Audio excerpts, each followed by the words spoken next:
Good afternoon, everybody. Scott Stevens here as we look at weather once again across the United States, North America, and in parts of other select locations around the world, depending on kind of what's going on. It's a little bit different from day to day. Certainly the China floodings continue. Sally, believe it or not, still has not made landfall, just hanging off the coast of Alabama. And winds are moving 2, 3, 4 miles an hour at the tops. Gratefully, not as strong as yesterday's 100-mile-per-hour winds. It come down a little bit. You do a little upwelling, bring up some cooler water from below. That and there is some friction with land nearby, and that all eventually has its impact.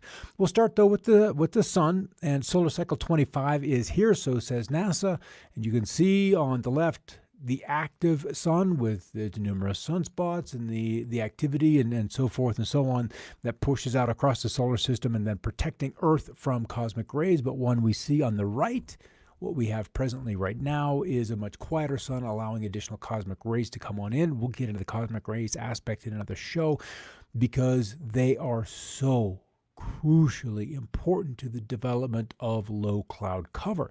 And there was a study from Europe, and we'll post that tomorrow when we get to that in another perspective and talk about how that impacts low cloud cover and eventually just throws the whole global warming, climate change, man done it theory out to sea. It's just gone. It's blown away by this series of studies that will come out from Europe. All right, so while water poses the greatest threat to life and potential for damage during Sally, take steps now, during, and after the storm. And the struggle with this is that it has just gone on and on and on, and we haven't been able to get Sally ashore. And this is ultimately what some of the latest forecasts for rainfall are to be. We're in the 10 to 15-inch range plus as we look at the coastal areas of Florida and then through Mobile Bay. And, of course, Mississippi not excluded from this. But the fall-off as we look at radar as you move to the west is rather pronounced. And so that means the heavier rains through southern Alabama, the panhandle, western panhandle, that of Florida, and then certainly on into Georgia. The drought had been an issue earlier in the summer. That is not the case now. The streams, everything's within normal. So this is undoubtedly a lot of precipitation to be able to dealing with. Now, named storms this year, 2020, where we've got 20 of them. Typically, we see about 12 on average. Named storm days. These are the number of days in a calendar year upon which there is a named storm going. And since we've got, 5 or 6 going on right now, would be, certainly... let's just say this total is going to continue to climb. Hurricane 7 versus 6 on average. So we're at the average, and we're just now passing the peak. Storm surge from Sally at New Orleans lakefront continue to come on in. You can see the beach areas right on there, so the wind just continued to throw that storm ashore. Mike Bettis just 2 hours ago. Good news first, the winds have relaxed since their peak yesterday at 100 miles an hour. Future strengthening, as we mentioned just a moment ago, not likely, but what this means is that significant wind damage is still not forecast. But how long can a regular wooden structure and the glass and so forth and so on deal with 50, 60, 70, 80, 90 mile per hour winds? And they're not dealing with the only place that's got flooding. China has certainly had our attention for the better part of 3 months, as has Pakistan, Afghanistan, Burma, Laos, and so many other places. And now northern Nigeria dealing with some overflow. The Nile is very, very high. And Ethiopia also dealing with flooding, and so has the Sudan. So a lot of these sub-Saharan areas dealing with flooding this summer as well. Michael Jared Bakela, 41, charged with arson in connection with the raging wildfires. And they've cut numerous people. Some have let and launched more than one fire. One guy they even locked up temporarily to let him out, and then he was able to light 4, 5, 6, 7 additional fires even after he was released, which is just this side of ridiculous. Now, Hudson Valley, upstate New York. Wildfire smoke update, hazy skies continue, and then check out the sun. This all the way from New York. So we're looking at this smoke propagating a great distance, all from these fires, of which there are 5 additional new large fires requiring an emergency response today. So we've got 87 active fires. There's the states and the number of fires contained within each of those states. And active fire acreage just now 4.7 million. And that takes the annual total now to 6.7 million.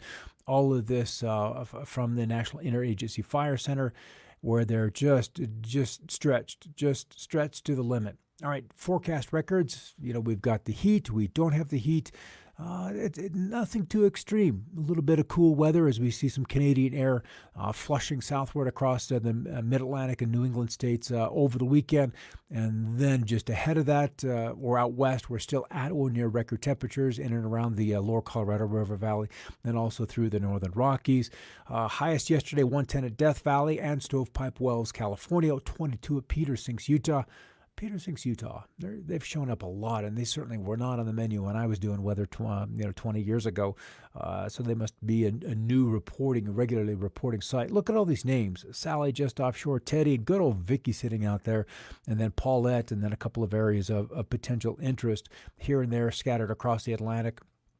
And Vicky looks like she's winding down or have completely wound down Sally in here, and then this other one just between south of Brownsville, Texas. So Sally's kind of the big one, at least temporarily, with her cloud shield across the southern portion of the southeastern states. But then the smoke has been the other news. Look at all this, all these fires still going in California and in Oregon, and then the smoke plume just riding along the northern tier of states and then through New England. So we can see why Hudson Bay dealing with the haze and then the smoke up in that area. And I'm fortunate enough to be just in this little area, almost the only spot in the country where we have not yet, or were earlier, but because of the cool air and just the way the jet stream has been, we've been kind of protected from that smoke. And everything in weather, everything is temporary because air quality through Oregon and the Columbia River Gorge is just downright nasty, even into Canada, where they're now beginning to see some fires being sparked up in the British Columbia area. So very, very dry conditions there. We're still seeing Sally just wandering just outside of Mobile Bay. Some of these rainfall totals in and around Mobile, 3-4 inches. I'm going to probably have to recycle this so I can come on in here and then get a little more data, so if we can get some more granularity here. 3-4 inches along out in the outer shoals, 6, 7, 10 inches. This one obviously in air at 0.82, 11 inches here, and then as we get into Pensacola, 11 inches, 6 inches. So it's been very wet. The totals are far lighter as we move inland, but still not insignificant as we get to 2, 3, 4, 5 inches. And then it really begins to drop off as you move into Mississippi, just almost nothing at all. And the same story as you get deeper inland through Alabama. But the heavier bands have been arcing across Florida. So they've seen some 1 to 2 inch totals, but more likely sub 1 inch has been far more common. All right, these were morning temperatures. This was 7 o'clock Mountain, so 9 o'clock Eastern, with the 30s through the Mountain West. And let's refresh this and bring it current. We'll see the 90s, lower Mississippi Valley through the coastal areas of Texas, and then still hot in the southwest, but cool in Canada. 50s, upper 50s, and then finally a few 60s beginning to show up, and there's the flood warnings as we pop on down in here. Let's just move over in the tab. There's the eye wall just hanging off there. Just bloody hell, will the thing not just move on? Let's just get this over with. Let's end the torture with Sally. And then we can end the rainfall totals, and then you can see into Florida. Some of these thunder showers are just stationary, nearly just stationary in the Melbourne area, not moving at all. You'd think they'd be arcing up towards the north and northwest, but they're just really kind of holding still. So outside of that, some heavy rainfall is happening, and if we could only just share the abundance with the West Coast, just share it. There is some indication that we will see some of that as this big ridge that's just been off the West Coast. Latest data coming in. I'll make this full screen here for just a moment. And we've got this big ridge across the west, and we can see these little lows, these hurricane events, kind of tucked in underneath the ridge. And without any steering currents, without any winds to give them some direction, that's why it is just stalled out. So this high in the Mountain West begins to weaken. It kind of slips down to the south, and that allows this low off the West Coast to come on through. At a very minimum, it will bring in some fresh air to the Pacific Northwest, and then it just kind of zips along the northern the border into Canada. But more importantly, we begin to see another wave of moisture come ashore. And this is what is kind of unusual. This feature has not been very regular. A couple of models bring it in, and then the next one just disappears it. So we're not quite certain whether this will be a real event or still a figment of the model's imagination. But nonetheless, that could bring some precip in. And then we will come on through this. And what's interesting is where we see the blue dashed lines. This is where the thickness of the atmosphere would support snow. Once we cross from this wan red, where we would likely have rainfall to the south of it, and then to the north of it, we begin to see the opportunity for, given a little elevation, a little bit of snow. So there is some cool air that's kind of coming south out of the Northwest Territories, out of the Yukon, and will spread across Canada.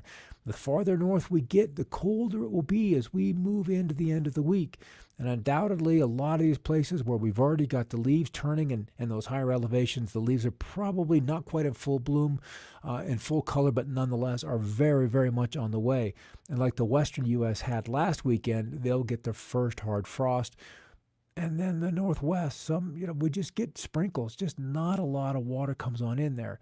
But then we're kind of getting some hints of another cool down towards the end of the month through the Pacific Northwest. So that's kind of what I'm interested in this last graphic, is bringing this baby all the way out and to see if we're going to get some measurable or enough moisture to be able to make some difference with these fires in Oregon. And that is a very real possibility that by the end of the month, especially that last week of September, we can get 1, 2, 2.5, maybe even 3 inches of rainfall north of the California-Oregon border. That looks like it's going to be a possibility. And if this happens, that would really bring some much, much needed relief to these firefighters, because they've got to have it. They've got to have it. What have we been on the scene for? End of July is when they began. So we're in a month and a half. So 6 coming up on 7 weeks. That would make it about an 8-week deployment, if you will, on these fires. That doesn't help California yet. It doesn't help California. They're not to that point. Now let's get the latest model run in here, bring in the 18Z data.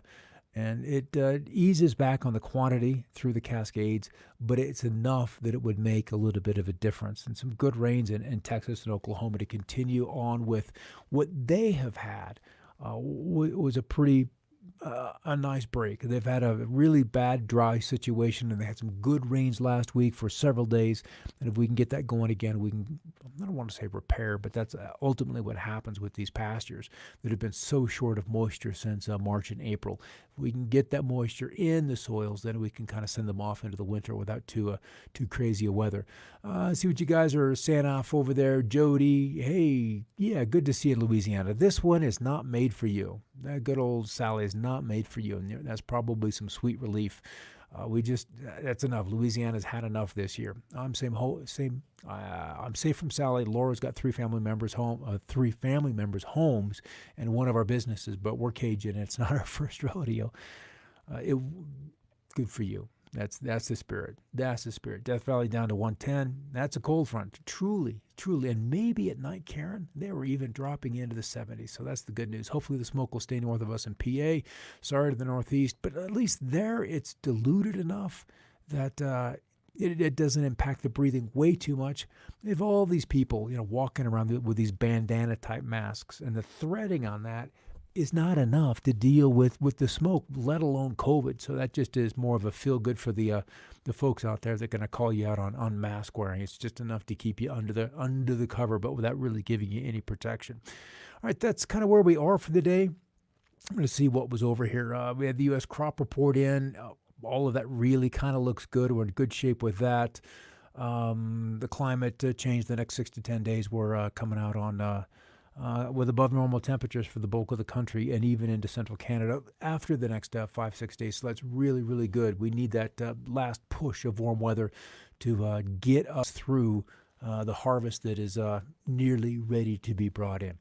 All right, guys, I'll see you tomorrow on Another Perspective, kind of lining up some fascinating guests with climate. Got a few of those coming online and giving us the thumbs up. So we're going to be talking about weather, climate, food support, or food supplies, and what we can do as we must adapt to this changing planet that we're all a part of. Where we go one, we go all. There's no leaving anybody behind in this. All right, guys, I'll catch you tomorrow, and stay warm if you're up in the high mountains. Otherwise, stay cool and absolutely stay dry. In the meantime, keep looking up.